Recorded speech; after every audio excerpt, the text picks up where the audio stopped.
Red Sea is strategically a significant choke point connecting important waterways, as it handles 30% of worldwide container traffic and 12% of global trade. Every year, billions of dollars of products and supplies move across the Red Sea, as it is a tightly packed maritime channel south of the Suez Canal that serves as a vital conduit for global trade between Europe, Asia, and Africa. Thus, any delays can impact supply chains and maritime shipping transiting through this significant choke point. The Houthi rebels from Yemen targeting the Bab el-Mandeb Strait, a 20 miles wide waterway between Djibouti and Yemen, threatens to disrupt the flow of billions of dollars worth of goods and supplies that traverses through the Red Sea. This disruption not only amplifies concerns over maritime security, but also underscores the shifting nature of conflict in the Middle East, arising out from Israel-Hamas war and a populist slogan by the outlaws to inflict harm on transiting vessels.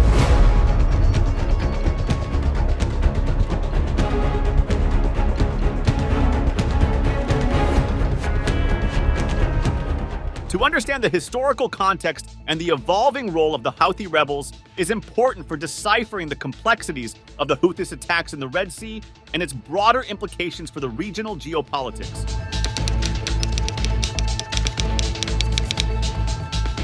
Iran's involvement in supporting the Houthi rebels in Yemen has been a subject of international concern and controversy. Since 2014, Iranian officials have voiced solidarity with the Houthis, linking their struggle to that of Hezbollah and framing it within the context of Islamic awakening movements. However, Tehran has consistently denied allegations of directly arming, funding, or training the Houthis, despite Saudi Arabia's persistent accusations of Iran fueling a proxy war in the region. As the rebels seized control of Sana'a and prompted international intervention in 2014 and 2015, much of their weaponry originated from raided military stockpiles and battlefield conversions. Iranian missiles are believed to be transported in fragments via boat into Yemen, where they are assembled for use. One of the weapons shipments from Iran to the Arabian Peninsula was intercepted by the US Navy and allied nations' warships in October 2016.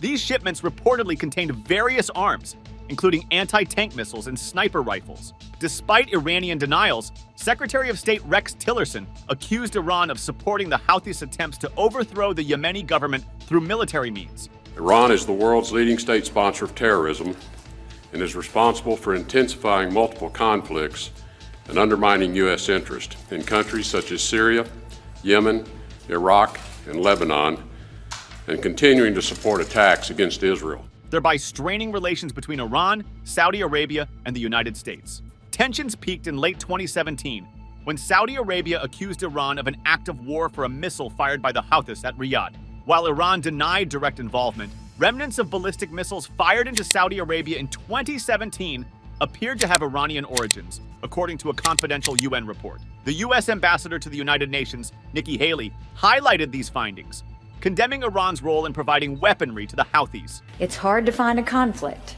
or a terrorist group in the Middle East that does not have Iran's fingerprints all over it. Efforts to hold Iran accountable for violating the Yemen arms embargo intensified in early 2018 with the drafting of a UN resolution by the United States, Britain, and France. However, Russia vetoed the resolution, underscoring the geopolitical complexities surrounding the conflict. Russia cannot support the draft resolution proposed by our British colleagues. We fully endorse the majority of the provisions set forth in this resolution. However, we cannot concur with uncorroborated conclusions and evidence which requires verification and discussions within the Sanctions Committee. Likewise, a February 2020 U.S. briefing highlighted the interception of a Dhow carrying missile components destined for Yemen, indicating similarities with other Iranian weapon systems. As the Houthis intensified their attacks on Saudi Arabia, including missile strikes and drone deployments, accusations against Iran deepened. In February 2022, U.S. Central Command implicated Iran in providing advanced weaponry to the Houthis after ballistic missiles targeted Abu Dhabi, further exacerbating tensions and highlighting the regional ramifications of the Yemeni conflict.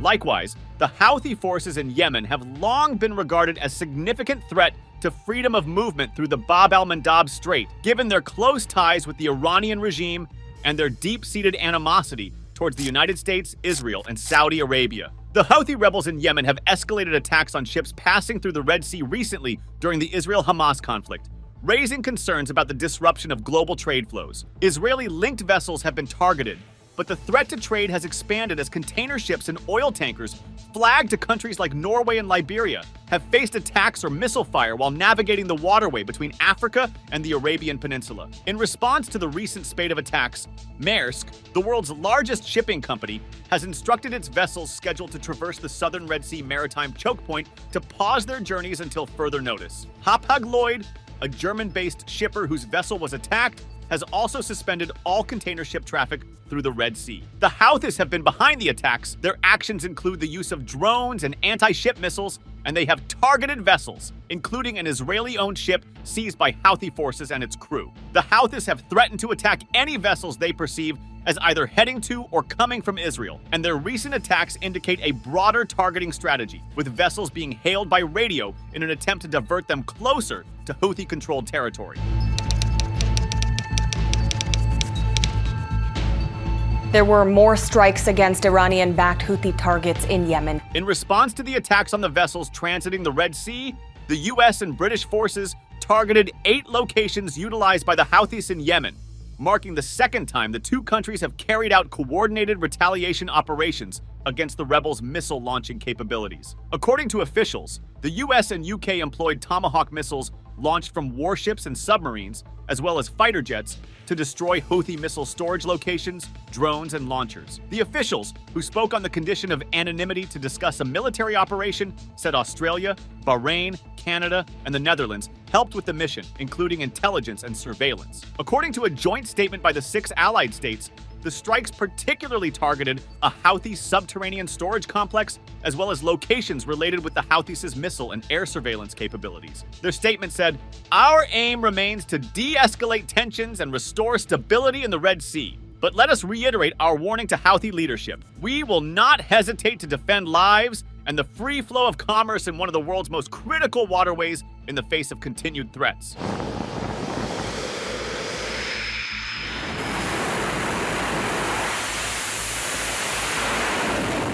The British Ministry of Defense acknowledged that 4 Royal Air Force Typhoon fighters used precision-guided bombs to strike multiple targets at 2 military sites in the vicinity of Sana'a airfield.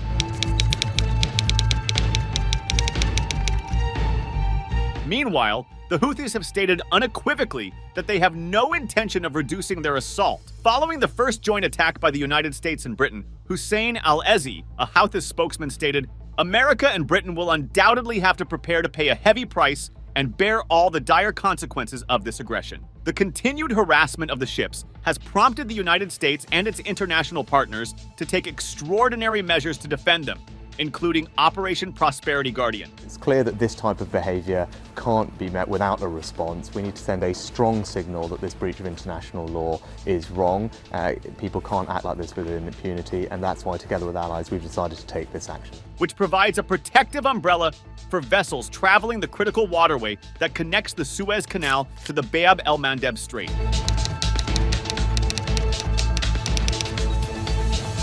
Yemeni Houthi rebels, responding to Israel's actions in Gaza, have intensified attacks on commercial cargo vessels in the lower Red Sea since mid-November 2023. This uptick in attacks has led to disruptions in maritime shipping, with some vessels being boarded or attacked by drones and missiles. Major shipping corporations like Maersk and MSC have suspended or redirected their freight routes, while others have ceased operations in the Red Sea altogether. The formation of a US-led maritime coalition underscores the seriousness of the situation. Yet despite these efforts, confidence among commercial maritime companies to transit through the Bab el-Mandeb Strait remains low, contributing to short-term cargo shipping delays and price increases. The ramifications extend beyond the immediate region, affecting global trade dynamics. The redirection of ships around Africa's Cape of Good Hope are adding significant time to their routes, are disrupting supply chains, and leading to rising insurance costs for vessels navigating high-risk areas. Egypt's Suez Canal, a vital artery for international trade, has also suffered a decline in revenues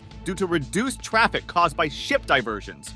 The impact is felt differently across the shipping industry, with carriers of more valuable cargo experiencing greater disruptions and cost increases. After Houthi rebel attacks prompted at least a dozen shipping companies to suspend operations, the U.S. launched a multinational force to protect Red Sea traffic. U.S. Defense Secretary Lloyd Austin announced that Bahrain, Canada, France, Italy, the Seychelles, and the U.K. would join the 10-nation multinational security initiative. These reckless Houthi attacks are a serious international problem, and they demand a firm international response. Globally, nations are calculating shipping interests diplomatically and strategically. India, for instance, depends on the Suez Canal for Mediterranean exports and is vulnerable to the Red Sea crisis. About 80% of products sent to Europe are shipped via the Red Sea. EU exports account for 15% of Indian goods exports. According to reports, India is holding negotiations with Iran to protect its exporters from Houthi attacks. Likewise, Chinese 95% exports depend on shipping. Hence, Red Sea shipping lanes are important to its economy. Beijing's officials favor non-violent means. China may have assumed that Houthi attacks on their Red Sea ships will be less severe than on pro-Israel Western boats. According to Bloomberg, several Chinese ships in the Red Sea have been signaling their nationality and lack of commercial ties to Israel. On actual grounds, Yemen faces the world's worst man-made humanitarian crisis after 8 years of civil war. Around 4 million Yemenis have been uprooted and hundreds of thousands died. According to the United Nations, 21.6 million people need humanitarian aid and 80% struggle for a meal. The Red Sea serves as a vital artery for global trade, facilitating the movement of billions of dollars worth of goods annually. However, the threat posed by Houthi rebels in Yemen, particularly in the Bab el-Mandeb Strait, has escalated concerns over maritime security and regional stability. Understanding the historical context and evolving dynamics of the Houthi attacks is crucial in deciphering their broader implications for regional geopolitics. It is imperative to foster dialogue, support diplomatic efforts, and promote international cooperation to address the Yemeni crisis and mitigate its global repercussions. By advocating for peace and collective action, we can envision a future where the world's oceans unite nations through commerce rather than conflict, fostering harmony and prosperity for all.